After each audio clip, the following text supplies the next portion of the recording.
हरिप्राप्तीसी उपाय, हरिप्राप्तीसी उपाय धरावे संतांचे ते पाय. तेणे साधती साधने, तेणे साधती साधने तुटती भवाची बंधने.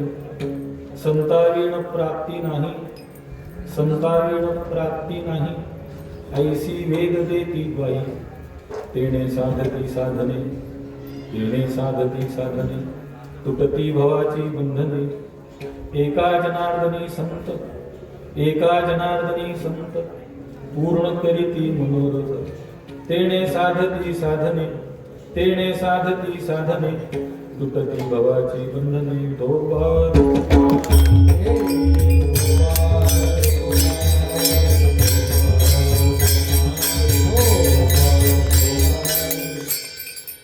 प्रस्तुत सेवेसाठी घेतलेला अभंग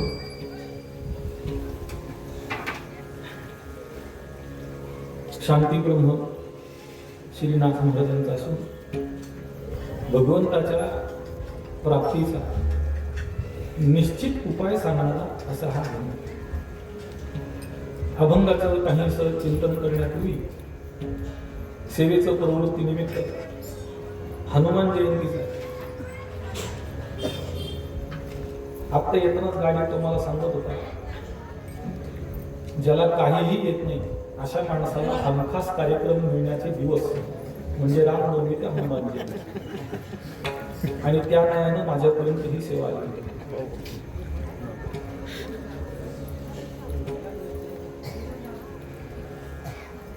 मूलतः माझा आवाज घुमतोय का?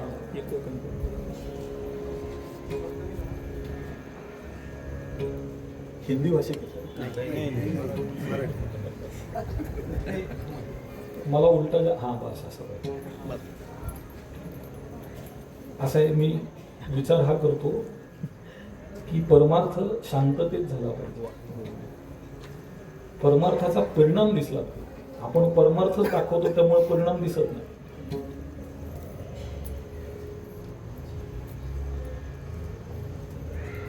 वारकरी गंध लावतो 100% बरोबर आहे, पण गंध लावणारा वारकरी असतो 100% चुकीचा आहे. मी उदाहरण सांगतो नेहमी. वारीमध्ये चोर येतात, ते चोर वारकऱ्यापेक्षा मोठा गंध लावतात आणि वारकऱ्यापेक्षा मोठ्या माळा घालतात, पण ते चोर आहे. गंध लावलंच पाहिजे, पण ते दाखवण्यासाठी लावले, दिसलं तर बिघडत नाही. परमार्थाचा सगळा दिखाव्याचा काळ सुरू आहे. मी आताच त्यांना म्हणलं ते लाईव्ह वगैरे करू नका, अवघड काय. आणि आता तंत्रज्ञान असं आहे, मी याच्यात राहणारा माणूस आहे म्हणून सांगतो. आताचा काळ सुरू झालाय आर्टिफिशियल इंटेलिजन्स, कृत्रिम बुद्धिमत्ता. तुम्ही अंगभर कपडे घातलेले असले तरी काढायचं सामर्थ्य त्याच्यात आहे, किंवा तुम्ही उघडे फिरत असलात तर घालायचं सामर्थ्य त्याच्यात. विचित्र आहे. म्हणजे इतिहासामध्ये एक कथा प्रसिद्ध आहे, धचा मा केला म्हणून. ते करण्याचं सामर्थ्य त्या तंत्रज्ञानात आहे, म्हणून त्याच्या फारसं नादी लागू नये माणसाने. परमार्थ करण्यानंतर फार लांब राहा. प्रस्तुत सेवेसाठी घेतलेला जो अभंग आहे, ज्याला भगवंताची प्राप्ती करून घ्यावी अशी इच्छा आहे त्याच्या करता आहे. मानवी जन्मामध्ये भगवत प्राप्ती हे आपलं साध्य आहे असा ज्याचा निश्चय झालेला आहे, त्याला केलेला हा उपदेश आहे. ज्याचा निश्चय विषयात सुख आहे अशा स्वरूपाचा आहे, जगत सत्य आहे अशा स्वरूपाचा आहे. म्हणजे जगताच्या ठिकाणी सत्यत्व भ्रांती, विषयाच्या ठिकाणी सुख साधनत्व बुद्धी, अशा स्वरूपानं ज्या मनुष्याचा निश्चय झालेला आहे त्याच्या करता हा अभंग नाही. तुम्ही बाजारातून जर निघाला तर असा निश्चय असणाऱ्यांची संख्याच अधिक आहे. देह सत्य आहे, विषयात सुख आहे. पण गंमत अशी, विषयात जरी सुख दिसत असलं तरी वस्तुतः ते विषयात नाहीच आहे. आज सकाळीच आमचा पाठात विषय झाला. याज्ञवल्क्यांनी उपदेश केला आणि तो उपदेश असा केलाय, आत्मनस्तु कामाय सर्वं प्रियं भवति, असा उपदेश. पती पती करता प्रिय नाही, पती आपल्या करता प्रिय. पत्नी पत्नी करता प्रिय नाही, आपल्या करता प्रिय. मुलगा मुला करता प्रिय नाही, आपल्या करता प्रिय. जर ती वस्तू अनुकूल राहिली नाही तर ती प्रिय सुद्धा राहत नाही. आणि आत्ताचा काळ तर कलियुगाचा आहे. दोन भावांमध्ये जर भांडणं लागली तर इतकी लागतात की काही विचारू नका. मग कालपर्यंत तो भाऊ अनुकूल होता म्हणून प्रेम होतं, आता प्रतिकूल झाला तर वितुष्ट निर्माण झाला. तर ज्याचं विषयावर प्रेम आहे, विषय प्राप्ती करता जो प्रयत्न करतो आहे, असा आहे, विषयावर प्रीती असल्यामुळे म्हणोनी पडिला विसरू आत्मबोधाची विस्मृती झाली. त्या पंचीकरणात गोष्ट आली. एक सिंह लहानपणी हरवला आणि हरवून तो मेंढ्यांच्या कळपात गेला आणि मेंढ्यांबरोबरच मोठा झाला. तो गर्जना करायचा सोडून मेंढ्यांसारखा आवाज काढायला लागला. ते दुसऱ्या सिंहाने पाहिलं आणि तो म्हणला, अरे तू सिंह आहेस. म्हणलं कसं शक्य? मी गवत खातो, मी मेंढ्यांबरोबर चरतो, मी मेंढ्यांबरोबरच राहतो, मी सिंह असू शकत नाही. त्यांनी सिंहाला नेलं, दुसऱ्या सिंहाने ह्या सिंहाला नदीकाठी नेलं. दोघांचंही प्रतिबिंब दाखवलं, त्यातलं साम्य दाखवलं आणि वेगवेगळ्या प्रकारच्या युक्तीनं त्याला पटवून दिलं की बाबा रे तू सिंह आहेस. आणि मग त्याचा तसा निश्चय झाला, गोष्ट संपली. तात्पर्य असं आहे, जरी सिंह असला तरी मी सिंह आहे या ज्ञानाच्या विस्मृतीनं तो मेंढ्यांसारखा वागू लागला. त्याप्रमाणे मी नित्यमुक्त आहे, मी अविकारी आहे, मी अकर्ता आहे, अभोक्ता आहे. पण असं असलं तरी विषयावर असलेल्या प्रेमामुळे आणि आत्मस्वरूपाच्या अज्ञानामुळे मी देह आहे असा त्याचा पक्का निश्चय झाला.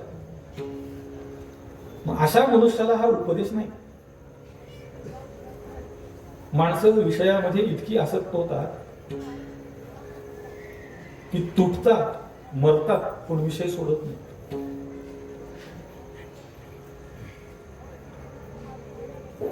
मी माझं, मी माझं, मी माझं असं चालू आहे सतत सतत.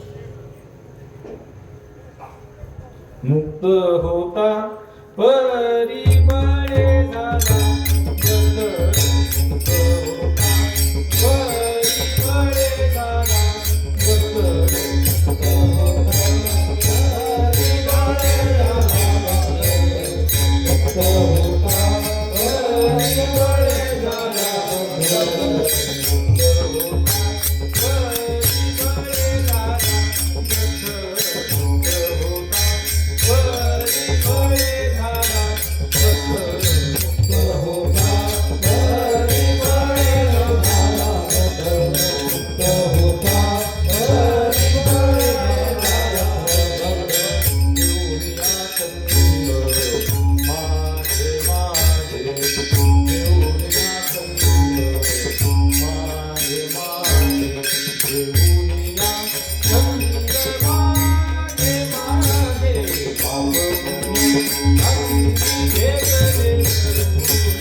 सांप्रदायिक भजन असं आहे, मोठमोठ्या गायकांचा धूर काढला.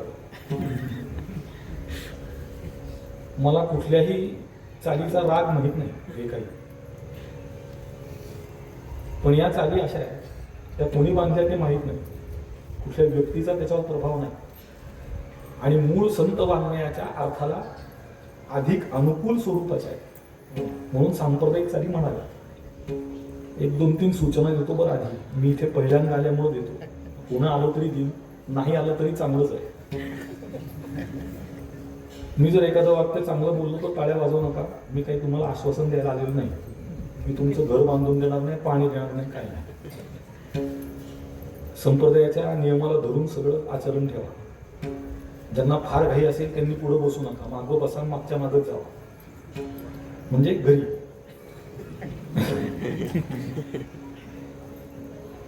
भजनामध्ये टाळी वाजवायला विसरू नका, भजनाशिवाय टाळी वाजवू नका.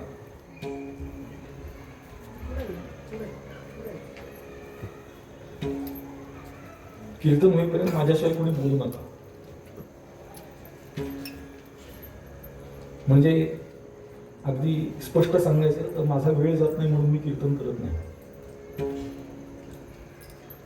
संतांनी आणि माझ्या परंपरेने माझ्यापर्यंत जे ज्ञान आणून दिलं ते निरपेक्ष वृत्तीनं आपल्यापर्यंत पोहोचावं असा प्रामाणिक होतो.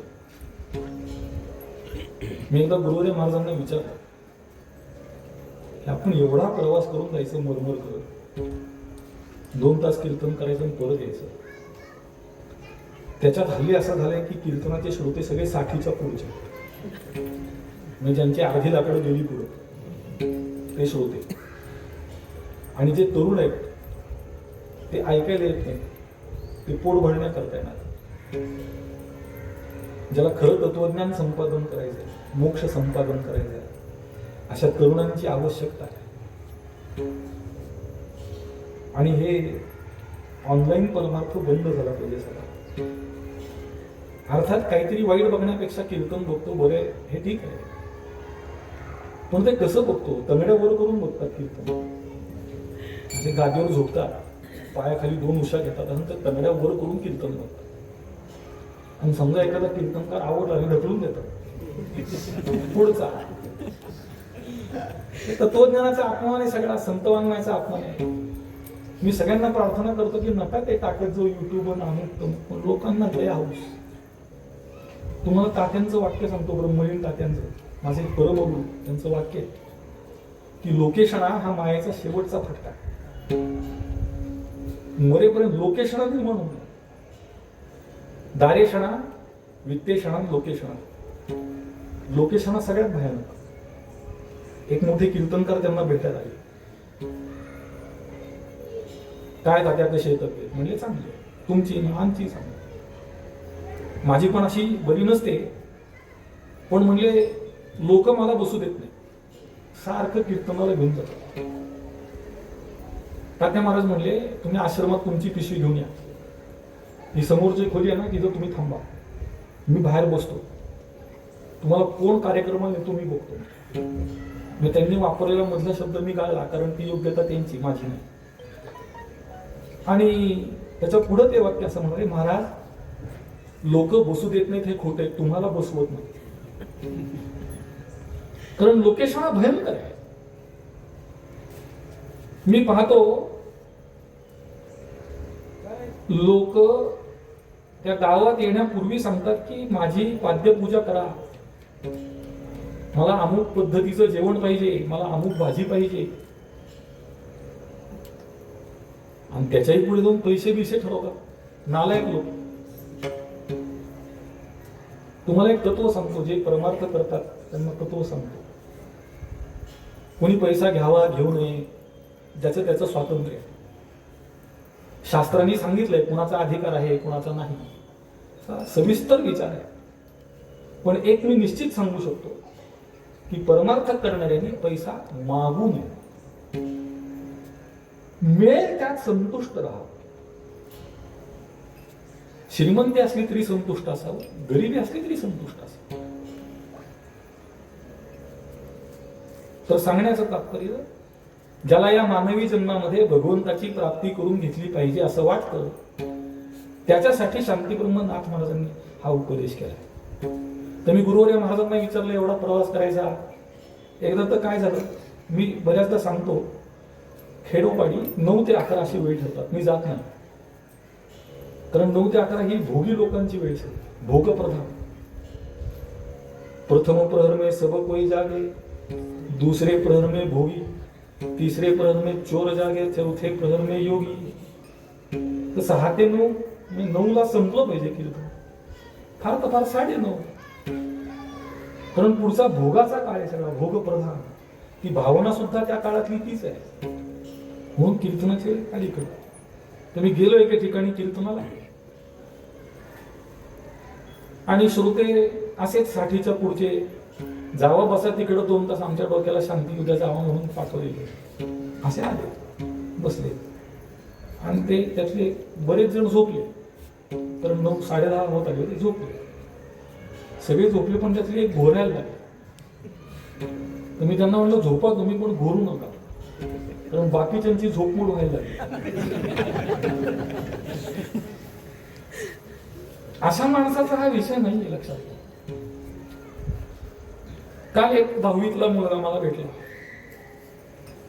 मी त्याला म्हणलं, काय करायचं तुला? म्हणलं, मला इंडियात जायचं. चांगली गोष्ट, म्हणलं अवश्य जा, चांगली तयारी कर, रोज 10-15 किलोमीटर पळत जा, 1 तास 2 तास घाम गाळत जा. आणि एनडीए म्हणजे UPSC कडून घेतली जाते परीक्षा, फार कडक आहे, कठीण आहे. अभ्यास पण कर सगळं, असं सगळं सांगितलं. आणि मी पुढे असं म्हणालो की आम्हाला अशी मुलं मिळाली पाहिजे जी बुद्धिमान आहे आणि ज्यांना परमार्थ करण्याची इच्छा आहे. आम्हाला कोणती मुलं मिळतात जी 10वी मध्ये कमीत कमी 5 वेळा नापास झाली, ती मिळतात. एक विद्यार्थी आला आश्रमात राहायला, 3रीत, पण मोठा दिसत होता. मी म्हणलं, कसं काय रे? तो म्हणला, मी 3रीत 5व्यांदा बसलो. असे विद्यार्थी कामाचे नाहीत, लक्षात घ्या. अर्थात त्यांचा अधिकार वेगळा आहे, त्यांना सेवा करावी, आणि सेवेचंही फळ तेच आहे जे ज्ञानाचं आहे. म्हणजे सर्वोच्च उदाहरण त्यातलं नाथ महाराजांच्या घरातलंच आहे, गावबाचं. नाथ महाराजांची उभी आणि गावबांची उभी वेगळी काढता येत नाही. सेवेचं सामर्थ्य, तर ज्याचा त्याचा अधिकार वेगवेगळा आहे.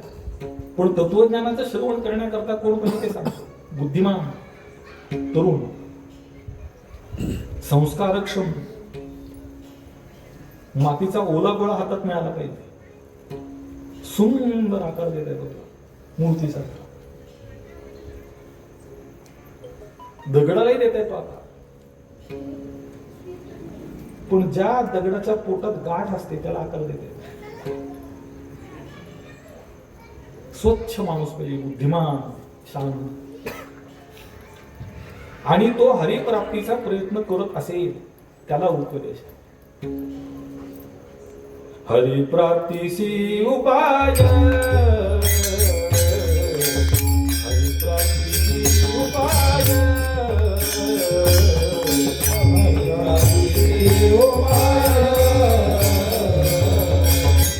हरिप्राप्तीसी उपाय, हरिप्राप्तीसी उपाय.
सद्गुरुम एव अभिगच्छे समित्वाणी श्रोत्रियम ब्रह्मनिष्ठम. श्रोत्रिय आणि ब्रह्मनिष्ठ सद्गुरूंना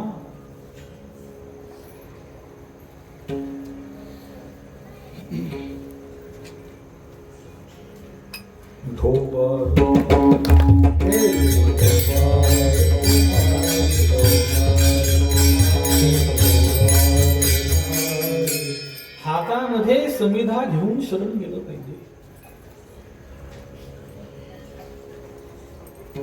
किती समर्पण असलं पाहिजे याच्याकरता हा दृष्टांत. यज्ञामध्ये आहुती समिधेची देतात. ती समिधा हे एक उपलक्षण आहे की ज्याप्रमाणे समिधा त्या यज्ञामध्ये सर्वस्वाने समर्पित होते त्याप्रमाणे सद्गुरूंच्या चरणाला सर्वस्वाने शरण गेलं पाहिजे. तनु मनु जीवे चरणाशी लागावे आणि अगर्वता करावे दास्य सकळ. तद्विद्धि प्रणिपाते परिप्रश्नेन सेवया उपदेक्षन्ति ते ज्ञानम् ज्ञानिनस्तत्त्वदर्शिनः. सुंदर आहे. आपण ते चिंतन पहा ग्रंथराज ज्ञानेश्वरीमध्ये. सद्गुरूंना कसं शरण गेलं पाहिजे, सद्गुरूंची कशी सेवा केली पाहिजे, संतांना शरण गेलं पाहिजे. एक साहित्यिक तिने एक लेख लिहिला. माऊली ज्ञानोबराय यांनी मराठीला दिलेली देणगी संत हा शब्द आहे. संत हा शब्द संस्कृत आहे मूळ. या उपाधी माझी गुप्त चैतन्यासे सर्व पुढे काही ते तत्वज्ञ संत स्वीकारी ती. तिथे संत शब्द. संत कोणाला म्हणणार पुष्कळ व्याख्यात. आता त्याच्या विस्तारात मी जाणार नाही.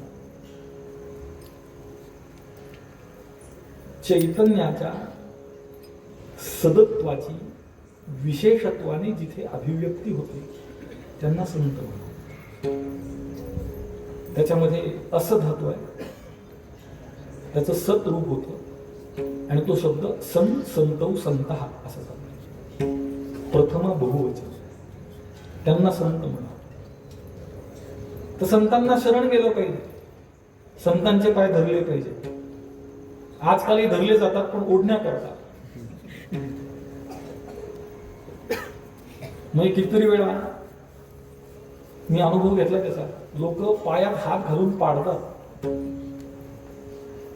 जर दुसरा कोणी असता तर पायात पाय घालतात. संत आहेत म्हणून पायात हात घालतात पण पाडतात. हेतुत्व आहे. शरणागतीपूर्वी विचारसागरामध्ये एक फार सुंदर विचार आहे. गुरूंची परीक्षा केली पाहिजे श्रद्धा ठेवण्याच्या आधी. बघा सूक्ष्म मुद्दा आहे. कळाला तर मला आनंद आहे, नाही कळाला तर अधिक आनंद. परीक्षा का कोणी घ्यायची, कोणाची घ्यायची? शाळेमध्ये जे गेले असतील त्यांच्या लक्षात. आपली परीक्षा कोण घेत? कोण घेत? शिक्षक आहेत. मग शिक्षक विद्यार्थ्यांपेक्षा हुशार आहेत तर कमी बुद्धीचे? वस्तुस्थिती सांगू नका, आयडियल काय ते सांगा.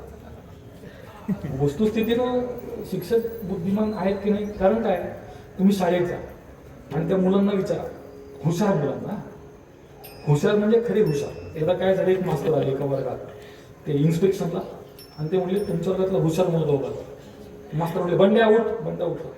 म्हणजे सांग पाचा पाचा. तुम्हाला 30. म्हणले अहो काय तुम्ही, मी तुम्हाला म्हणलं हुशार मुलगा उभा करा. ते म्हणले हा जर सोडला बाकी सगळे 40च्या पुढे. असा बुद्धिमान नाही, खरा बुद्धिमान जो पाचा पाचा 25 सांगू शकतो. आणि त्याला विचारा की तुला काय व्हायचं. तो सांगतो मला डॉक्टर व्हायचंय, नाही ते इंजिनियर व्हायचंय. अजून काय? हुशार विद्यार्थी मला शिक्षक व्हायचं असं म्हणतो, असा भेटला का? मलाच नाही भेटला. आता हुशार विद्यार्थी जर शिक्षक झाला नाही तर जो विद्यार्थी काहीही होऊ शकला नाही तो जर शिक्षक होईल, तो मुलांना काय शिकवू? नाही शिकवू शकत. आता ते त्यांनी टीईटी परत द्या म्हणून काढलं ना, 5 धारण बसली शिक्षकांची, देत नाही म्हणतात. एवढ्या वर्षांना आता कसं करणार? एवढ्या वर्ष हा विषय नाही. शिक्षकाची बुद्धी अशी धार लावलेली पाहिजे तर विद्यार्थी घडतो.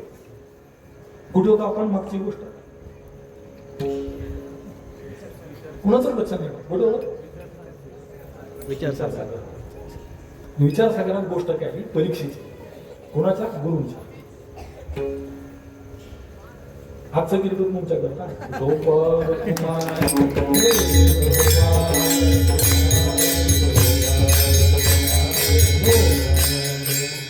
वक्ता तो वक्ता नव्हे श्रोते लागेल. लक्ष पाहिजे श्रोते. तर परीक्षा कोणी घ्यायची तर ज्याचा अधिकार जास्त आहे. आता आपल्याला गुरूंना शरण द्यायचं, मग परीक्षा गुरूंची जर घ्यायची तर आपला अधिकार गुरूंपेक्षा जास्त पाहिजे. आहे का? नाही. तरी परीक्षा कशी घ्यायची? परीक्षा अशा करता घ्यायची, प्रत्यक्ष प्रमाणाचं एक लक्षण आहे. प्रमात्याशी वर्तमान संबंधी प्रत्यक्ष योग्य विषयाचे अयोग्य प्रमाण अजन्य असं जे ज्ञान ते प्रत्यक्ष प्रमाण. तर ते अयोग्य प्रमाण अजन्यता याच्यावर पुष्कळ विचार. तसं आपण ज्यांच्यावर श्रद्धा ठेवतो ते गुरु योग्य आहेत का याच्याकरता परीक्षा नाही. ते अयोग्य तर नाहीत ना अशी परीक्षा. म्हणजे श्रोत्रिय ब्रह्मनिष्ठ आहेत का याच्याकरता परीक्षा नाही. श्रोत्रिय ब्रह्मनिष्ठ नाहीत असं तर नाही ना अशी परीक्षा. आणि ती परीक्षा घेतल्यानंतर त्यांना जेव्हा शरण जातो तेव्हा सर्वस्वानी शरण जाऊन धरावे संतांचे पाय धरले. आणि हा हल्ली काय आहे, उपाय म्हणलं की अटक होते. लक्षात ठेवा, उपायाला पर्यायी शब्द सांगतो म्हणजे लक्षात ठेवा. त्याला म्हणतात तोडगा. समस्येचा तोडगा. तर तो तोडगा सामान्यपणे असा एक तुम्हाला सांगतो, परमार्थ कशा करता करायचा? परिस्थिती बदलण्याकरता नाही करायचा. आहे त्या परिस्थितीत समाधानी राहण्याकरता करायचं. परिस्थिती बदलत नसते. परिस्थिती जेव्हा बदलायची तेव्हा बदलते. दृष्टी कधीही बदलू शकते. गुरुवारी महाराज सांगतात, एकदा काय झालं, मला राग पुष्कळ. तर मला गुरुवारी महाराज म्हणले तू राग कमी कर. तुम्ही गुरुवारी महाराजांना म्हणले सुभाषित आहे, ते असं सांगतं स्वभाव दुरतिक्रम हा स्वभावाला औषध नाही. ते म्हणले त्याचा अर्थ असा आहे दुसऱ्याच्या स्वभावाला आपल्याकडे औषध नाही असा अर्थ आहे. आपला स्वभाव आपण बदलू शकतो.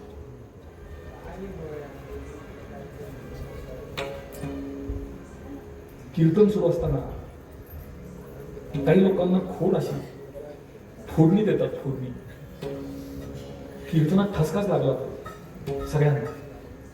पहिला कीर्तन करा गोंधळ बरोबर 2 नाणी ठेवून हात हलवला काय काय आवाज होईल. तसं 2 स्त्रिया एकत्र आल्या आवाज. म्हणजे भौतिक शास्त्राचा नियम फक्त लक्षात ठेवा. इथल्या सोडून बोल, कारण मला थोडा वेळ थांबायचंय, घरी नीट जायचंय. तर धरावे संतांचे ते हा उपाय. संतांना शरण जाऊन. संत काय अधिकार बदलत नाही, पण अधिकारानुगुण उपदेश करतात आणि त्याचा परिणाम अधिकार बदलतो. अज्ञानी मनुष्याला, अनधिकारी मनुष्याला ज्ञान कधी होत नाही, पण संतांच्या कृपेने अनधिकारी अधिकारी होतो आणि ज्ञान होतो. आणि म्हणूनच तेने साधती साधने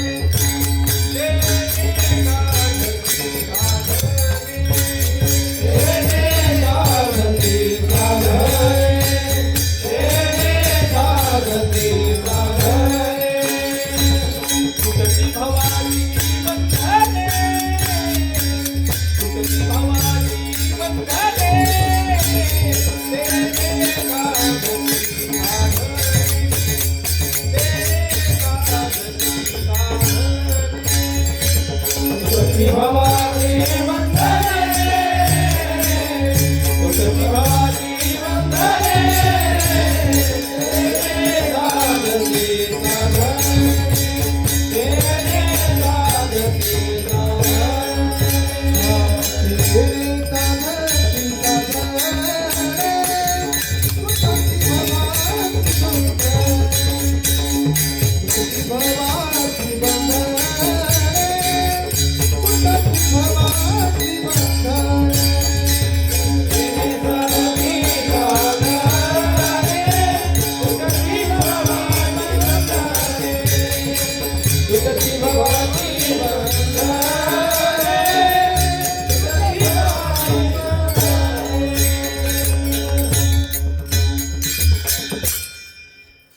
गुरूंना शरण गेल्याने तेणे साधती साधने तुटती भवाची बंधने. संतांना शरण गेल्यामुळे अधिकारानुगुण साधनाचा स्वीकार करून ते साधन सिद्ध करता येतं. व्यवहारतः कोणतंही साधन कुणालाही सिद्ध होत नाही. ज्याचा जो अधिकार आहे त्याला ते साधन दिलं पाहिजे. अनधिकाऱ्याला जर साधन दिलं तर साधनाचीही शक्ती चालत नाही आणि तो घेऊन जाऊन अनधिकारी त्याची शक्ती काय सांगणार. संतांना शरण जाऊन विचारलं पाहिजे.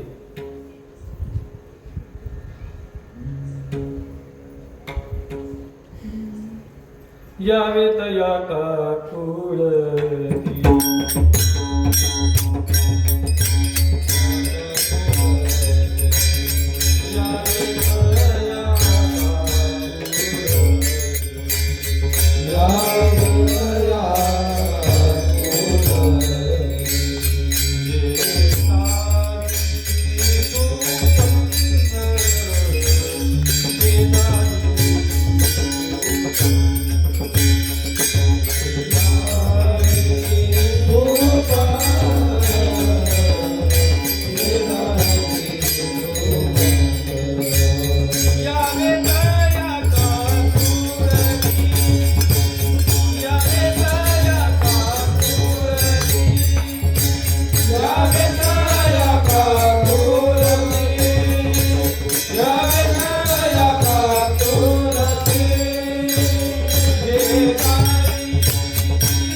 माणसाला आपण कुणाकडशी बोलतो, काय बोलतो, कसं बोलतो भान नाही.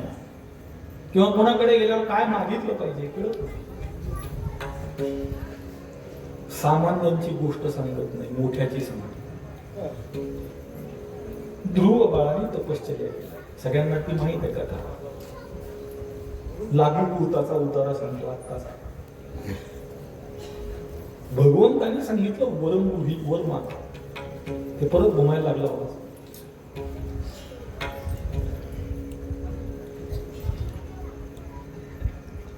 हे जे साऊंड इंजिनिअरिंग आहे त्याच्यामध्ये दोनच घटक कळाले पाहिजे. एक म्हणजे गेन आणि दुसरं शार्पनेस. त्याच्यावर आहे सगळं. इको कधी वापरायचा ते सांगतो. चुका झाकण्याकरता इको वापरतो. स्वर जर नीट लागत नसला किंवा हल्ली काही लोकांना असं रडून रडून कथा सांगण्याची वगैरे सवय लागली, मग ते आईला हाक मारली की ती 10 वेळा आली पाहिजे तेव्हा ते वापरायचं. यावे तया काकोळती, कसं बोललं पाहिजे, काय मागितलं पाहिजे. तर ध्रुव बाळाने मागितलं, मला निष्कंटक शासन करायचं आहे. भगवंत तथाच तू बसले जाऊन. कधीतरी कालांतराने अंतर्मुख झाले ध्रुव महाराज आणि त्यांच्या मनात प्रश्न हा आला, मला छत्र्या आणल्यात ना सगळ्यांनी, चिन्ह दिसायला लागले मला. त्यांच्या मनात असायला साक्षात भगवंत आपल्याला भेटला, आपण काय मागायला पाहिजे. जगद्गुरु तुकोबर यांसारखं मागायला पाहिजे आपण. हे चिदान दे गा देवा, हे चिदान दे गा देवा, हे चिदान दे गा देवा, चिदान दे गा देवा,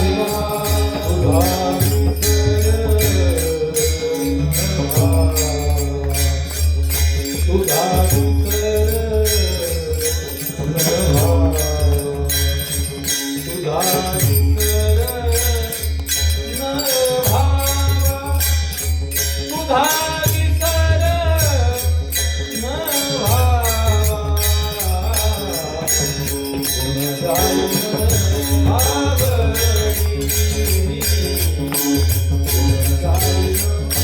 आवडी, गुण गायन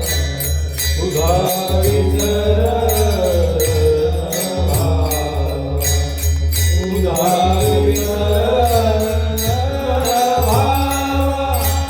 व्हावा, तुझा विसर न व्हावा, तुझा विसर न व्हावा, गुण गायन आवडी, गुण गायन आवडी.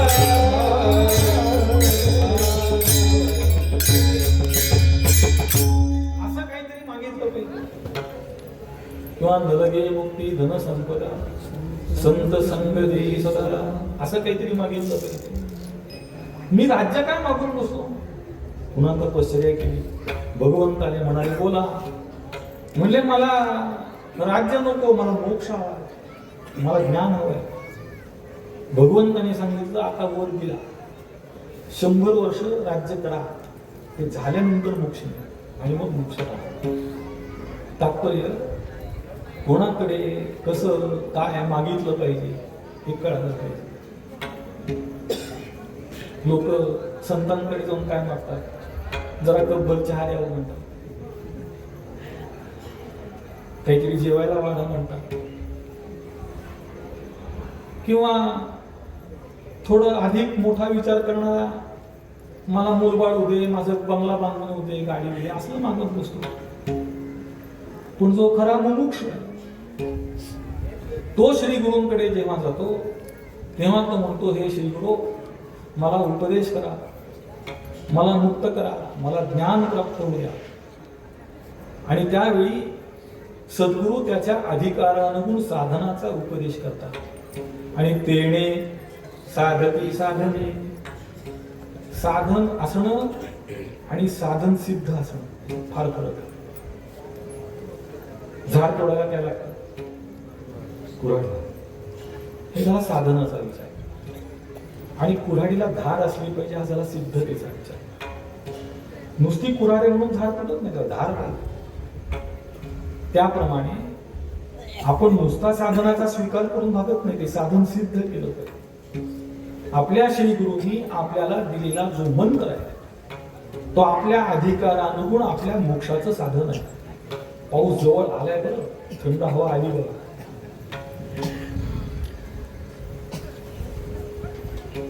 मागच्या मे महिन्यापासून हा पाऊस माझी पाठ सोडत नव्हता. काय सांगू, बाकी कधी येत नाही. आम्ही काल गेलो होतो त्या फलटण जवळ मांजरवाडी म्हणून जायचं डोंगरात, तिथे गेलो. त्या गावातली खूप मुलं सैन्यात आहेत. सैन्याचं गाव, सातारा जिल्ह्यात सैन्याच्या बाबतीत फार पुढे. तिथे गेलो तर जाईपर्यंत कडकडीत होतो. कीर्तन सुरू झालं की पाऊस. आता नाही, मे महिन्यापासून मागा लागल्या मला. आता एक प्रयोग करणार आहे मी, जिथे दुष्काळ पडला तिथे जाणार आहे.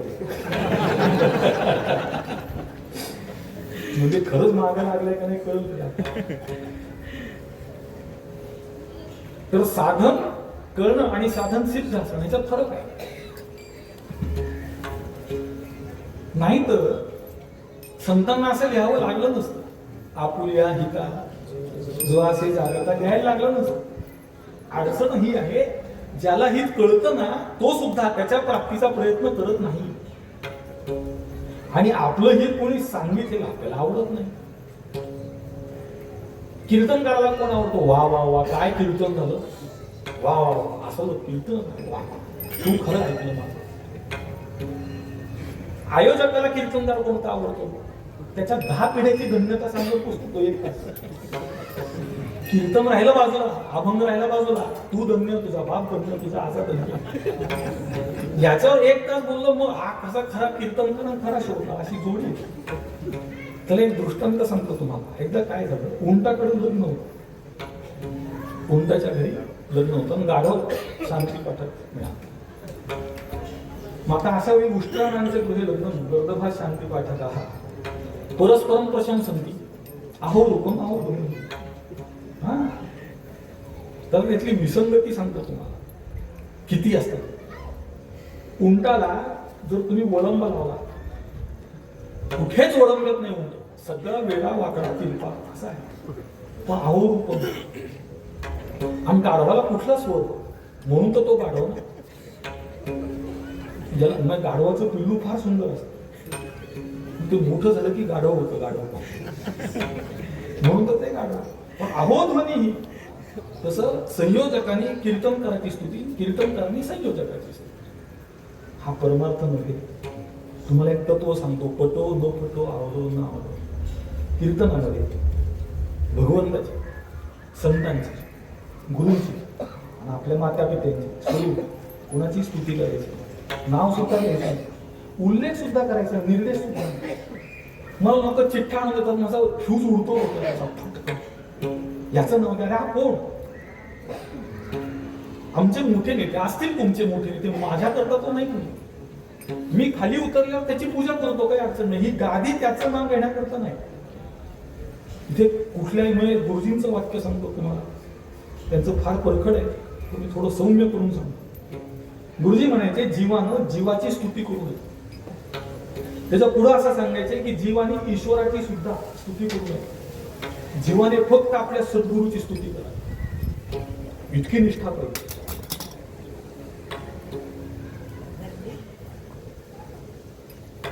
तो साधन कळल्याने भागत नाही, साधन सिद्ध करावं लागतं. मग ती कशाने सिद्ध होतं? संतांना शरण गेल्याने साधन सिद्ध होतं. तेने साधती साधने आणि तुटती भवाची बंधने. हे भवाचं बंधन गमतीशीर आहे.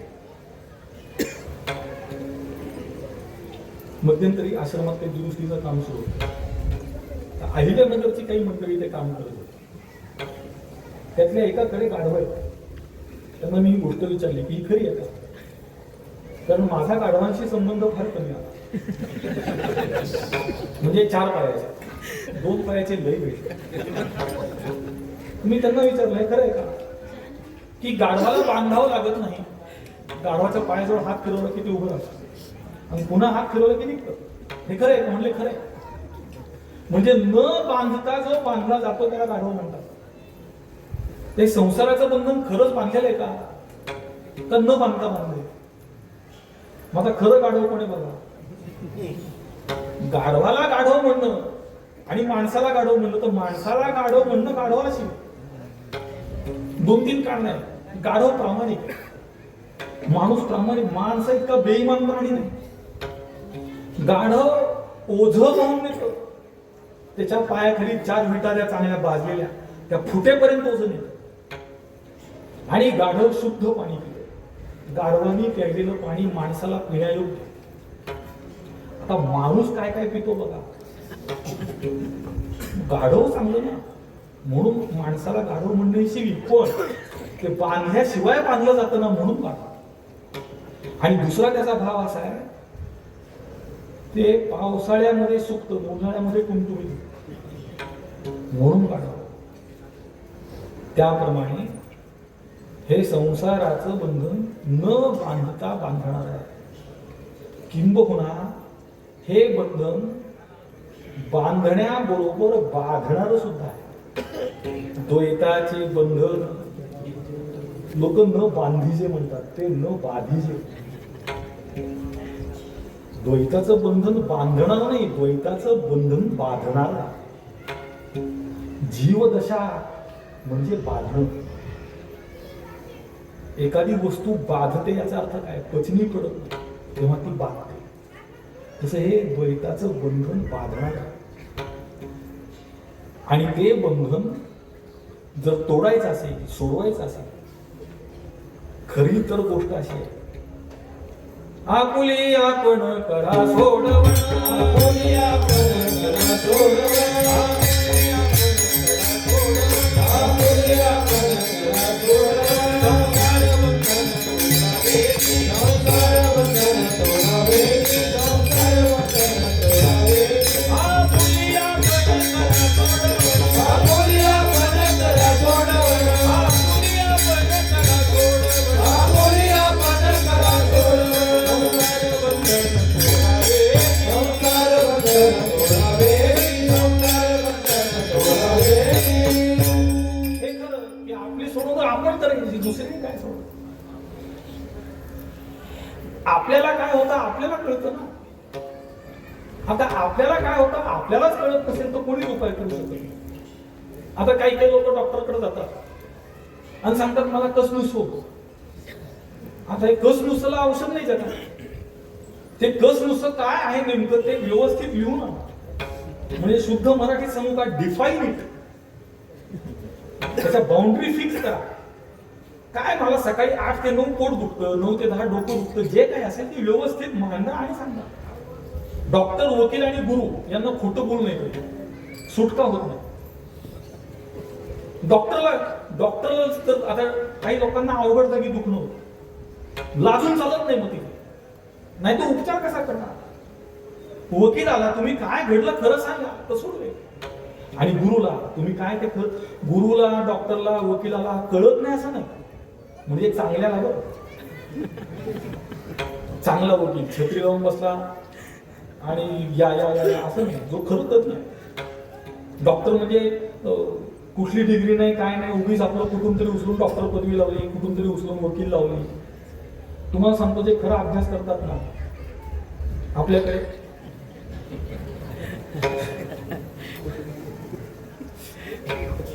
वेळ झाली का.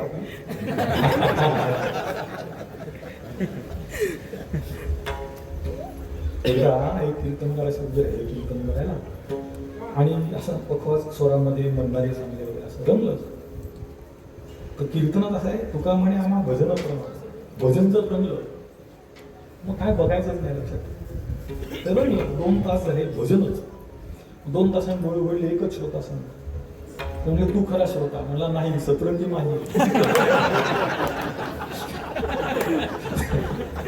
आपले आलं किंवा आणि लोक म्हणून विचारलं, आल्यावर मग त्यांनी सांगितलं तुम्ही जास्त वेळ केली तरी लोक बसतील म्हणून नको, परीक्षा नको बघा, वेळेत थांबलेलं बरं. तुम्हाला एक सांगू का, प्रपंचामध्ये तो यशस्वी होतो ज्याला कुठं थांबावं हे कळतं, आणि परमार्थामध्ये तो यशस्वी होतो तो कधीही थांबत नाही, चालत राहतो. चरैवेती चरैवेती चराती चरतो बघा, पण चालत राहतो. म्हणजे प्रपंचात चालत राहतो, त्याचं जर नशीब उजळलं असतं. ते पु ल देशपांडेंचं वाक्य की प्रपंचामध्ये जर चालण्याचं नशीब उजळलं असतं तर सगळ्यात चांगलं नशीब पोस्टमनचं नाही, कारण सगळ्यात जास्त तो चालतो, घरोघर जातो, मग त्याचं नशीब सगळ्यात मोठं पाहिजे. पण असं नाहीये.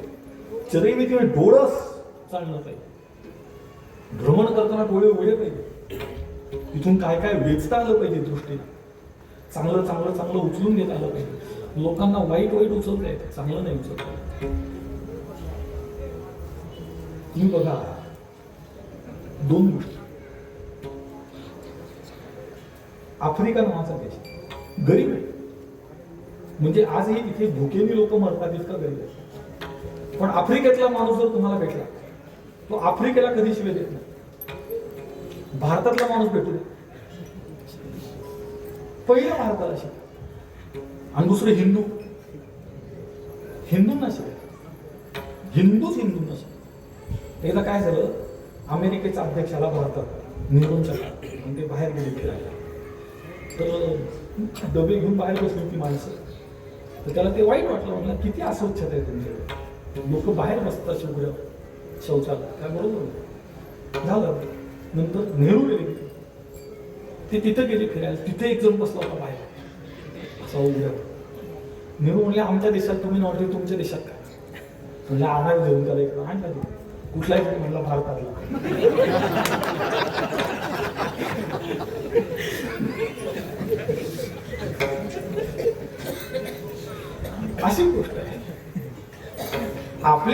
एकमेकाचं नाव आपण मोठं केलं होतं. समजा नाही मोठं करतात, खराब करू.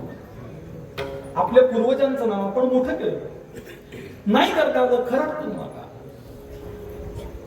पूर्वीच्या पिढ्यांनी केलेला परमार्थ जर एखाद्याला जमला ना, नक्की मुक्त होतो. मोक्षाचं साधनच ते चांगलं आचरण, चांगले विचार, चांगलं भोजन.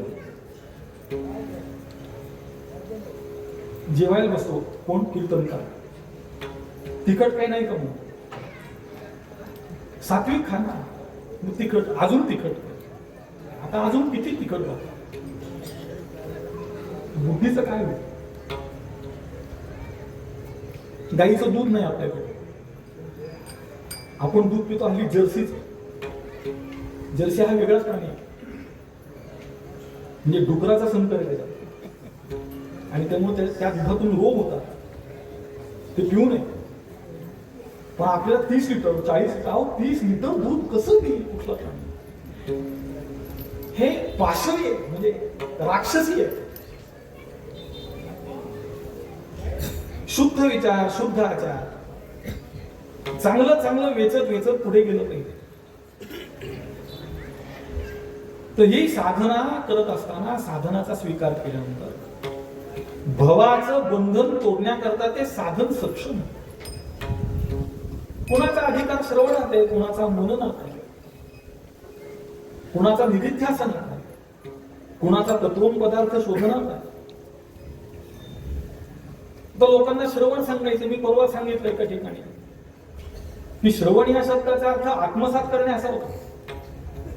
श्रवण या शब्दाचा अर्थ ऐकणे असा होत नाही. श्रवण या शब्दाचा अर्थ आत्मसात करणं. कसा? एका मूर्तिकाराने 3 मूर्ती केल्या. ती इकडून घातली, इकडून दोरी बाहेर, इकडून घातली, इकडून बाहेर. नाही, इकडून काय नळी फुंकली सोनारे, इकडून तिकडे गेलं भाऊ, इकडचं इकडून बाहेर, म्हणजे फक्त ऐकलं बोलला. आणि तिसरा दोरा कानातून घातला तो पोटात गेला. ते कानातून पोटात जाणं म्हणजे श्रवण, आत्मसात करणं. हे गीता भागवत तरी ती श्रवण, याचा अर्थ तो आहे. गीता भागवत माझी फक्त बोट बघा तरी ती श्रवण असेल. पोटात गेलं पाहिजे तत्व, आत्मसात झालं. तसं हे साधन सिद्ध झालं पाहिजे. तेणे साधती साधने तुटती भवाची बंधने. एखादा माणूस म्हणतो मला पुष्कळ बुद्धी आहे, मला मराठी कळतं, माझी मी पुस्तकं वाचीन आणि माझा मी अर्थ लावीन. काही लोक आहेत ती सांगतात ग्रंथ हेच गुरु, गुरुची काही गरज नाही. अर्थात गुरु ग्रंथच शिकवणार आहे, पण गुरुनी शिकवलेला ग्रंथ माझ्या डोक्याने शिकलेला ग्रंथ याच्यात जमीन आसमानचा अंतर. जो गुरुकडे गुरुच्या चरणाजवळ बसून श्रवण करतो तो निसंशय संशय राहतो. आणि जो स्वतःच्या डोक्याने शिकतो तो काहीही सांगतो. वेळ कमी आहे, ते पंचीकरणात गोष्ट आहे, वाचा तुम्ही तुमची. छोटे पुस्तक स्वस्त आहे, मिळतं, घ्या विकत, वाचा. म्हणजे वाचण्यापूर्वी विकत घ्या ग्रंथ. लोकांना फुकट पाहिजे वाचायला. गुरुवारी महाराजांच्या बरोबर मी एकदा विमानातून येतो आणि एक मोठे मंत्री तेव्हाचे शेजारी बसले. तर गुरुवारी महाराजांना वर्तमानपत्र वाचण्याची सवय. विमानात बसण्याच्या आधी वर्तमानपत्र विकत घेतलं त्यांनी आणि बरोबर घेऊन आले. ते मंत्री बसले शेजारी. म्हणले महाराज जरा वर्तमानपत्र तेव्हा वाचायला. महाराज म्हणले विकत घेऊन वाचा की, माझा कशाला. त्यांना म्हणले विकत घेऊन वाचण्याची सवय ठेवा, तसं ग्रंथ विकत घ्या आणि वाचा. त्या पंचीकरणामध्ये तो दृष्टांत आला. एक मुलगा श्रीमंत बापाचा, त्या श्रीमंत बापाने काही खजिना लपवून केला, त्याची गोष्ट ती वाचा. म्हणजे काय, आता वेळ नाही आपल्याकडे. तात्पर्य असं आहे, माझ्या डोक्याने अर्थ लावून मागत नाही. त्याला शुद्ध मराठीमध्ये रिडिंग बिटवीन द लाईन्स म्हणतात, रिडिंग बिटवीन द वर्ड्स म्हणतात. कोरी जागा वाचणं म्हणजे चांगदेव महाराजांना ब्रह्मचित्तला मुक्ताईंनी जे वाचलं त्याच्याकरता गुरुचा हात लागतो. होता गुरुविना अनुभव, गुरुशिवाय अनुभव येत नाही. बर आयऱ्या गैऱ्याने सांगणं गोष्ट वेगळी. संतावीण प्राप्तीना संतावीण संतावीण प्राप्तीना संतावीण प्राप्तीना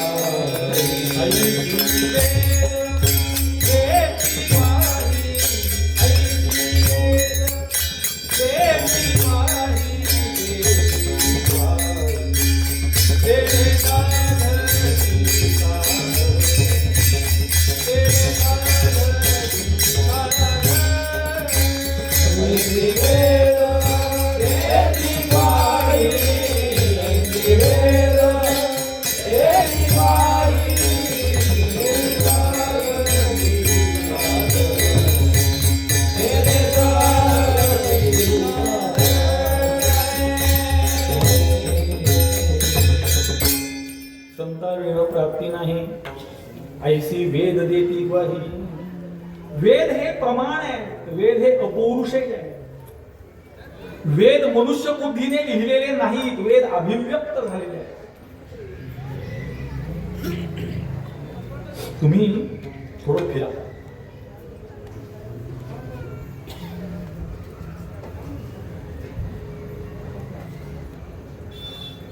आपण ज्या देशात राहतो तो देश ज्याच्यावर चालतो त्याचं नाव आहे संविधान.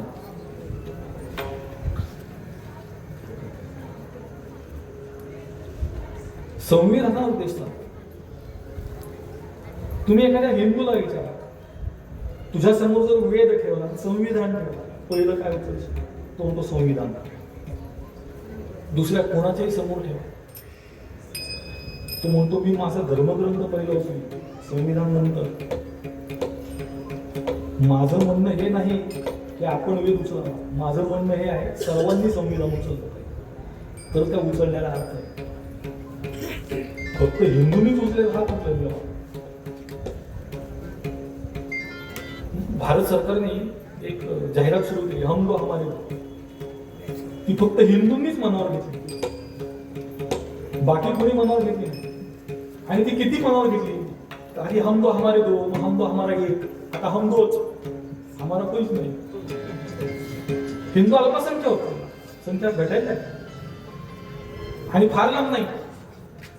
तुम्हाला आता इथे सांगण्याचा तो विषय नाही, फक्त ती संकल्पना सांगतो तुम्हाला. तुम्ही तुमचा अभ्यास करा. गजवा ए हिंद नावाची एक संकल्पना आहे, त्याचा अभ्यास करा. आणि आपण कुठल्या टप्प्यावरून थांबलो थोडं बघा. आपल्या दारात येईपर्यंत जर आपण थांबणार असतो, ज्या दिवशी दारात ही वेळ गेलेली असेल, जागे व्हा. संत सांगतात मारी कसे बोंब नाही करते कानी, तेव्हापासून सांगतात संत. उठा जागे वारे आता, स्मरण करा पंढरीनाथ, भावे चरणी ठेवा सुखवी व्यथा जन्माचा, धनदारा पुत्र जन. जागा व्हा. तो माणूस जागा होत नाही, आणि जागा होत नाही झोपला म्हणून नाही, झोपेचं सोन घेतलं म्हणून. कातडं ओढले.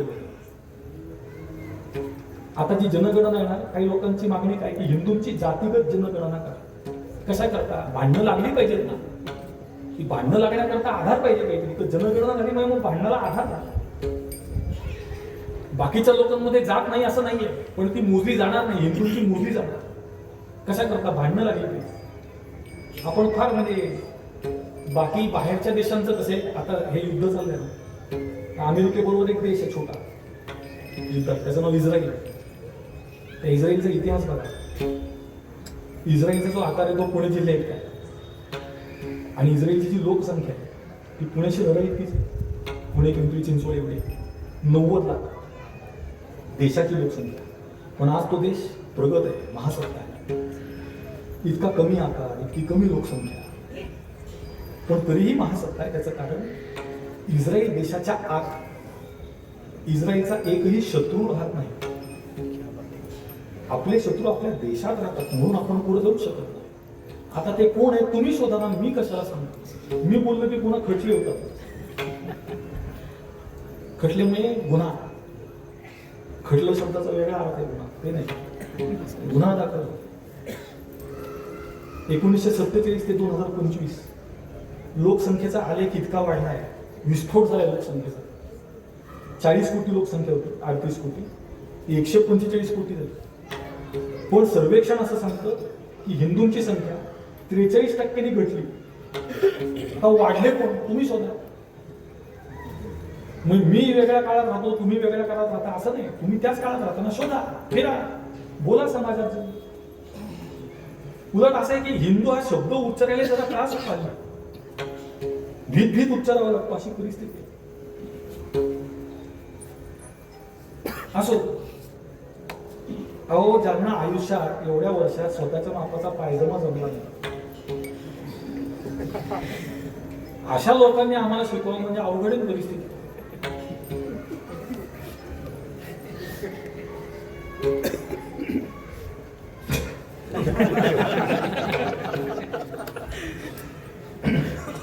आपल्याला खरं तर वेद प्रमाण आहे, लक्षात घ्या.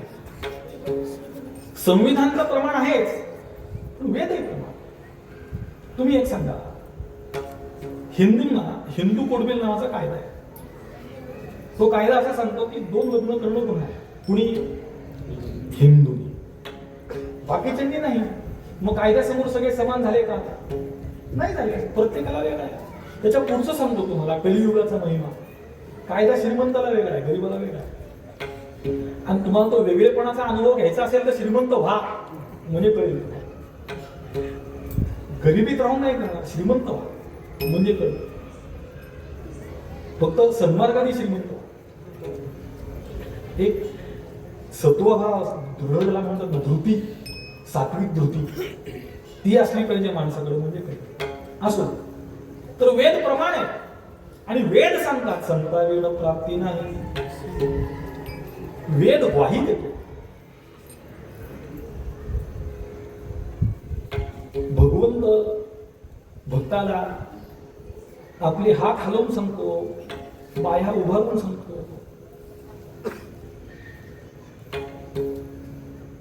त्याप्रमाणे वेदशास्त्र बाह्या उभारून ग्वाही देतात. वेदशास्त्र उभारी बाह्याचं, लोक बाह्या म्हणतात. बाह्या नाही, बाह्य म्हणजे बाहेरचा. शाला बाह्य, शिक्षण बाह्य, असं बाह्य. बाह्या म्हणजे हात, असे उभार. बाह्या ही बाही, बाही म्हणजे हात, बाहू. बाह्या म्हणजे 2 बाहू, असे उभार. त्याप्रमाणे वेद बाह्या उभारून ग्वाही देतो. संतांशिवाय प्राप्ती होणार नाही, म्हणून संतांना शरण गेलं पाहिजे. समाजाला संतांकडे जाण्यासाठी प्रवृत्त केलं पाहिजे. लहान लहान मुलांना मी रस्त्याने जाताना पाहतो, काही विशिष्ट प्रार्थना स्थळामध्ये जी लोक जातात ना प्रार्थनेला, ती जाताना एकटी जात नाहीत, आपल्या मुलांना घेऊन जातात. त्या मुलांचं वय पहा. आपलं वय कसं आहे, मी मगाशी सांगितलं तसं, सगळ्यात तरुण म्हणजे 50, 55, 60, 65 असं आहे. त्यांचं सरासरी वय काढा. 40, 30, 20, 15, 10, 5, 4, 3, 2, 1. चालायला यायला लागलं की पहिलं आपल्या बरोबर प्रार्थना. आम्ही आमच्या मुलांना घेऊन जातोय का मंदिरात? आमच्या मुलांना बे येत नाही, तू वन जातो. आमचे वडील आई बाबा, नाना, आप्पा, तात्या म्हणत नाही, मम्मी पप्पा. लाज वाटली पाहिजे ना, शरम वाटली पाहिजे. मी सांगतो किमान त्याच्या गळ्यात तुळशीची माळ आहे. ज्याला काही पार्श्वभूमी आहे अशा माणसाच्या घरात तरी मम्मी पप्पा नसा. कीर्तन करणाऱ्याची पोरं जर त्याला मम्मी पप्पा म्हणत असतील, किती लाज वाटली पाहिजे, शरम. मी बऱ्याच लोकांना विचारतो, तुमचा मुलगा कुठल्या माध्यमात शिकतो? म्हटले इंग्लिश. मराठीला काय गाडबडी? मराठीचं तुम्हाला वैभव सांगतो, वैभव. मराठीची जी कक्षा आहे ना, कक्षा लक्षात नाही आलं तर मराठीत सांगतो, रेंज फार मोठी आहे. ओवी ते शिवी ही कक्षा आहे मराठीची. ही कक्षा दुसऱ्या भाषांमध्ये नाही. संस्कृत तर संस्कृतच आहे. तुम्हाला संस्कृतचं वैशिष्ट्य सांगतो, संस्कृत मध्ये एकही शिवी नाही, एकही शिवी नाही, म्हणून ती संस्कृत आहे, देववाणी. मराठी शाळेत काय वाईट आहे? पण लाज वाटते लोकांना. आम्हाला आमच्या मुलाला इंग्रजी शिकवून कुठं पाठवायचं? अमेरिकाच भीकमंगी होणार आहे पुढच्या 20-25 वर्षात. हे जे जशी लोक ते निवडून द्यायला लागलेत ना, आता त्याला नेमकं वर्णन करणारा शब्द माहितीये मला चांगला मराठीतला, इथं मर्यादा आहे. मला खाली विचार असं नाकातले केस जाळतील खूप छान असं सांगतो, पण इथं मर्यादा आहे. मग अशी लोक जे निवडून देत आहे आणि कसं वाटतं बघा ना, म्हणजे ज्यांनी जगावर पहिला अणुबॉम्ब टाकला तो सांगतो की तुम्ही अणुबॉम्ब वापरायचा नाही. मग निर्लज्जम सदा सुखी दे. आजही जपानच्या संरक्षणाचा खर्च अमेरिका उचलते त्या अणुबॉम्बची किंमत म्हणून, आणि सगळ्या जगाला शांतीचा संदेश पांढरा झेंडा घेऊन. आताही बघा ना, ते काय झालं, एकाने विचारलं तुम्ही इराणवर हल्ला का केला? म्हणले त्यांच्याकडं अणुबॉम्ब असण्याची शक्यता आहे. तिथंच पलीकडे एक देश आहे, त्याचा जो हुकुमशाह आहे, किम जोंग उन नावाचा हुकुमशाह, नॉर्थ कोरिया, इंग्रजीमध्ये उत्तर कोरिया, त्याचा तो हुकुमशाह. ते एकाने त्याला विचारलं त्याच्यावर का नाही बॉम्ब टाकला? म्हणले त्यांच्याकडे खरंच अणुबॉम्ब आहे म्हणून टाकत नाही. असली लोक ती विचित्र. उपदेश त्यांनी करावा जो अनुभवपूर्वक सांगतो. अर्थात ही गोष्ट खरी आहे की सामर्थ्यवानाने शांतीचा संदेश द्यावा, पण सामर्थ्यवानाने द्यावा त्याबरोबर आचरणपूर्वक द्यावा हे जास्त महत्वाचं.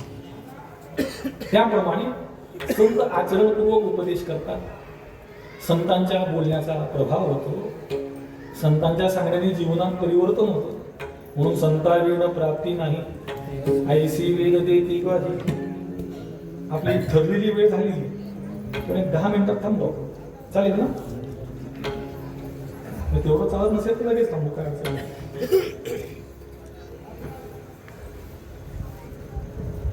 तर अभंगाचा भावार्थ झाला असं समजून संप्रदायपूर्वक भजन करून उर्वरित काळामध्ये शेवटच्या चरणाचा थोडक्यात भाव पाहून सेवा पूर्ण करू. खरं तर कीर्तनामध्ये 5 तरी चाली झाले पाहिजे, 5 खरं तर 6, पण हल्ली झाले असं की पहिलीच चाल पाऊण तास होती. मग त्याच्यामध्ये आता आज पकवाज एकच आहे, 2 असतात. 2 कशा करतात? ती जुगलबंदी झाली पाहिजे. धाड धाड धाड धाड दूर दूर दूर दूर, याने 15 मिनिटं, याने 15 मिनिटं. मग गायकांना म्हणतात आम्हाला येत नाही का? मग ह्यानी 15 मिनिटं, त्यांनी 1 तास घ्या ना. उरलेल्या 1 तासामध्ये सगळं कीर्तनाचं जे काय, तर कीर्तन करायला तेच पाहिजे ना. जास्त वेळ जर बोलावं लागलं तर काय बोलायचं? त्यापेक्षा ते जेवढं लांबल तेवढं ते चांगलंच आहे. तर ती पद्धत बरोबर नाही. खरं तर 6 चाली झाल्या पाहिजे. पहिली चाल ध्रुपद, म्हणजे पहिली चाल वेगळी पहिल्या चरणाची, ध्रुपदाची. मधली चाल, मधल्या चाली पुन्हा पहिलं चरण एकाला आणि ध्रुपद एकाला, अशा 2. आणि शेवटच्या चालीमध्ये पुन्हा 2, शेवटची चरणाची एकाला आणि ध्रुपदाची एकाला, अशा 6 चाली झाल्या पाहिजे. म्हणजे एकूण 12 लोकांनी म्हणलं पाहिजे. पण आता ते सगळंच गणित बिघडल्यामुळे आणि आपल्याकडे वेळ नाही, त्यामुळे चाल शेवटी म्हणू आपण एकच. अभंगाचा भावार्थ समजून संप्रदायपूर्वक भजन करू. ज्यांना देवानी चांगलं तोंड हात वगैरे दिले त्यांनी आमच्याबरोबर भजनात सक्रिय सहभागी व्हा. ज्यांना ते दिलेलं नाही त्यांच्याविषयी कुठलीही तक्रार नाही. धोपार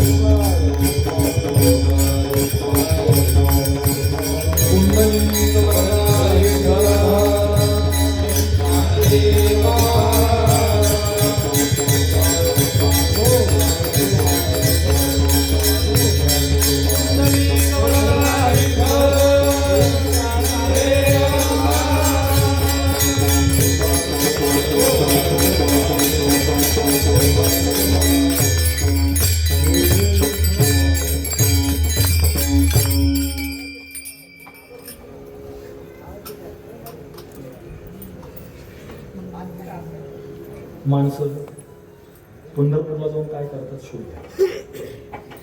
पंढरपूरला गेल्यानंतर चंद्रभागेचं स्नान कीर्तन प्रवचनाचं श्रवण आणि भगवंताचं दर्शन एवढं सोडून सगळं करतात.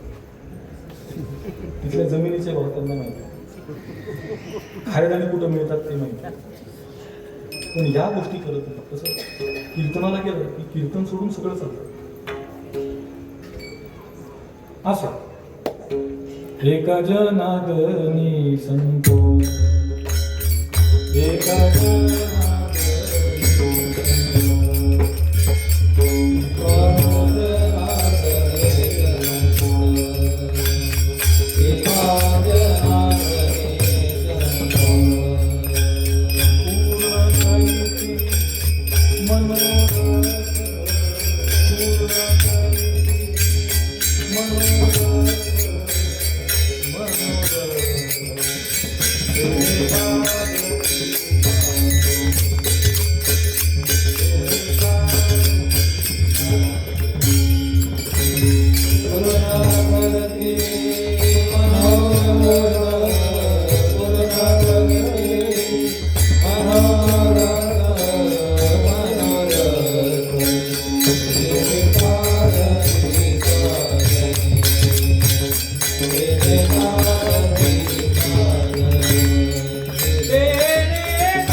पूर्ण करीती मनोरथ. लगेच लोक संतांकडे जाऊन मुलगा पूजा, बंगला पूजा, गाडी पूजा असं नाही.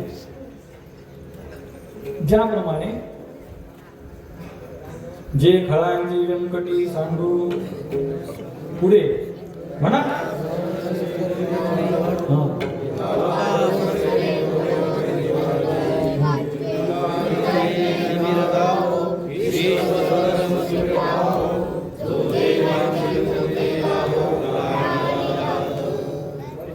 जो जे वांछील तो ते लागा.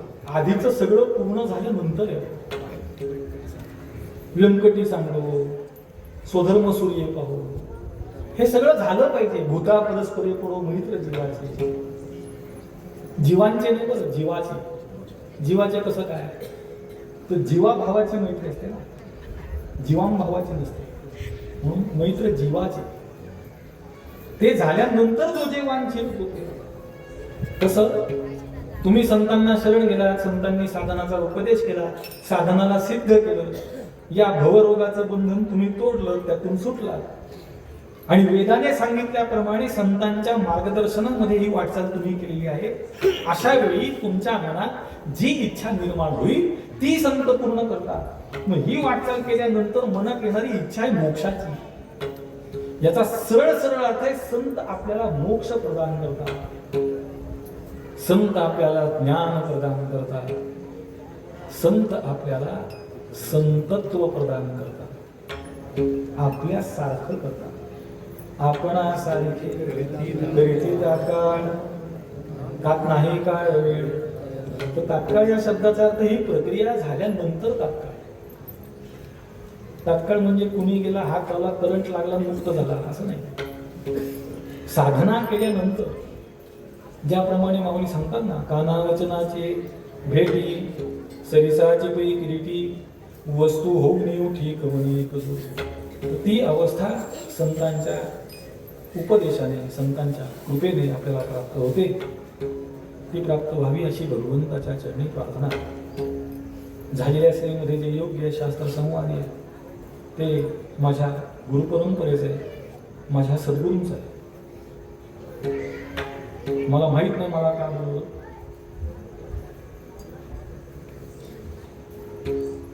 मी काही कोणी कीर्तनकार प्रवचनकार नाही, आणि लोकांना जी कीर्तन या स्वरूपामध्ये अपेक्षा आहे ती माझ्याकडून कधी पूर्ण होऊच शकत नाही.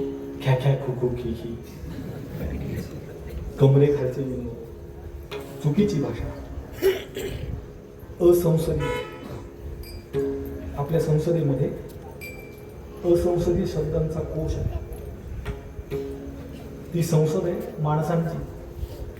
मग माणसांच्या संसदेमध्ये जर असंसदीय शब्द चालत नाही, ही देवाची संसद, मी ते असंसदीय शब्द चालतील वापर, तर ती अपेक्षा काही मी पूर्ण करू शकत नाही. कसं काय मला बोललं माहित नाही, माझ्या नशिबात इथे येणं होता, बाकी काहीच नाही. ते गरुडाच्या आईला यमदूत दिसला. तिचा मृत्यू त्या पर्वतावर. यमाने विचार केला, ही बसली घरात, मृत्यू दिला तिथं कसं व्हायचं, गरुड घेऊन गेला. कसं आहे, मी इथं आज येणं होतच, कसं आलो मला सांग. म्हणजे माझ्या ओळखीचे चेहरे पण नाही दिलं फारसे, कसं काय आलं माहित नाही. का होईना आपल्या परंपरेने जे दिलं ते तुमच्यापर्यंत आणून सोडलं, त्याचं काय करायचं तुमचं तुम्ही बघा. सदुपयोग केला आनंद आहे, नाही केला तर माझा वस्त्र घासून झाला, मी निघालो.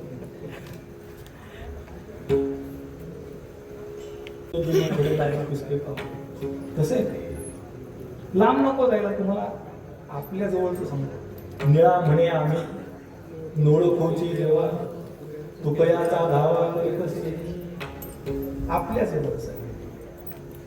गुरूंना शरणागत झालं पाहिजे. तसं माझ्या गुरूंनी जे दिलं असं आहे, माझ्या गुरूंनी त्यांच्या गुरूंना विचारलंय की गुरुदक्षिणा काय दिली. त्यांनी सांगितलं, माझ्या गुरूंनी मला जे ज्ञान दिलं ते मी तुला निरपेक्ष वृत्तीने दिलेलं आहे, तर मी तुला जितक्या निरपेक्ष वृत्तीने दिलं त्यापेक्षा अधिक निरपेक्ष वृत्तीने तू देणं हीच माझी गुरुदक्षिणा आहे. आणि तेच वाक्य माझ्या गुरूंनी मला दिले. त्यामुळे आपल्यापर्यंत आणून सोडलं. आता पुन्हा 5 तासाचा प्रवास करून आपापल्या घरी. याचं काहीतरी फलित व्हावं. एखाद्याच्या जीवनामध्ये जर तो प्रकाश पडला, मी गुरुदेव महाराजांना एकदा म्हणलो होतो मग अशा अर्धा राहिला की एवढा प्रवास करून जायचं, 2 तास केलं, पुन्हा प्रवास कशा करा. म्हणजे असे बाळ तेवढ्या सगळ्या गर्दीत काही वेळा असं होतं, कीर्तनाला गेल्यावर 10च लोक असतात, कुठे 10,000 असतात. त्या सगळ्या गर्दीत कुठेतरी एखादा मुमुक्ष असतो खरा, आणि त्याला भूक असते या तत्वज्ञानाच्या. त्याच्या तृप्ती करता आपण जायचं. एकाच्या संपूर्ण आयुष्यभर. आयुष्यात कसं आहे, जसं हे स्वर आहे, आपल्याला स्वर लागला म्हणतो आपण, स्वर लागत नसतो. स्वर आयुष्यात एखाद्या लागतो. रियाज केला म्हणजे स्वर लागला असं नाही. एक गायक आहे, म्हणजे तो ते असा पायजमा आखूडच घालतो, तो गातो चांगला. तर त्यांनी सांगितलं की एकदा माझा स्वर लागला तर डोळे उघडले तर म्हणजे 3 दिवस गेले. समाधी लागतो माणसाला. सुरू असं हे ज्ञान असेल, स्वर असेल, तिथे द्वैताला जागाच नाही. मग आता आपला जर स्वर लागला तर आपण राहू का स्वर राहील, तुम्ही सांगा. स्वर राहू, आपण कसं, स्वर केवढा आहे. तसं आपण ब्रह्माशी एकरूप झालो, देवाशी एकरूप झालो, आपण राहू का तेवढे. त्याप्रमाणे संतांच्या कृपेनं आपल्याला ती अवस्था प्राप्त व्हावी, आपलं मनोरथ पूर्ण व्हावं अशी भगवंताच्या चरणी प्रार्थना करू. जे योग्य आहे ते माझ्या परंपरेचं आहे, माझ्या सद्गुरूंचं आहे, अवश्य भरपूर द्या. जे अयोग्य आहे ते माझ्याजवळ राहू द्या. झालेली सेवा रुक्मिणी प्राण संजीवन बाप विठ्ठलेशाच्या चरणी, मारुतीरायाच्या चरणी, संत सम्राट महाकैवल्य तेजोनिधी ज्ञानोबा, जगद्गुरु तुकोबा, सकल संत परंपरा, सकल गुरु परंपरा, तीर्थरूप गुरुवर्य महाराज, तीर्थरूप आईसाहेब, तीर्थस्वरूप मालक या सर्वांच्या चरणी समर्पित आणि पावसाला निसर्गाला धन्यवाद. आणि तुम्हाला सांगू ना, वारी करायला असं हे करणारीच आहे. हे ऊन वारा पाऊस चालत राहतो, येत राहता जातो. रामबागेमध्ये गुरुवर्य महाराजांची कीर्तन प्रवचन, आज जायला जागा नसायची इतकी बरं. पाऊस लागला, छत्री सुद्धा उघडत नव्हतं, भिजत ऐकायचं. म्हणजे श्रवणातही भिजायचं आणि पावसातही भिजायचं, दोन दुप्पट भिजायचं. त्याची आभार झालेल्या सेवेला पूर्ण केला. ज्ञानेश्वर